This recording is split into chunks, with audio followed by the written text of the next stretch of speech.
કપાળમાં hockey મારનાર અંગ્રેજ ગોલાને આ જગતના ચોકમાં જીવતો રહેવા દો. હું ભગતસિંહ નહીં થયો. બીજા દિવસે અંગ્રેજ અધિકારીનો બંગલામાંથી બહાર નીકળવું, ભગતસિંહ બગીચામાં છુપાના હતા, એની રિવોલ્વરમાંથી ગોળી છૂટવી.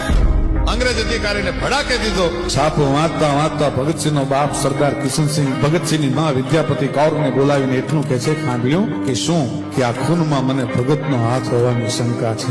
અને રોટલા ઘડતી ઘડતી સરદાર ભગતસિંહની માં બોલી છે, સરદાર તને શંકા છે, પણ મને પૂરેપૂરી ખાતરી છે કે મારું ધાવણ ધાવનાર ભગતસિંહ હોય, બીજો કોઈ નહીં. ત્યારે લોક સાહિત્ય નોંધ હોય એમ કે ધરાવીણ ધાનનો નીપજે, કુલવીણ માડુલ હોય, ઓઢા ઘર જેહલ જખરો કે જેની માં ઓથલ પદમ. અરે મનહર મુખે માનુની અને ગુણિયલ હોય ગંભીર, ઈણ કુખે નીર નીપજે ઈ તો વંકડ મુછાવી.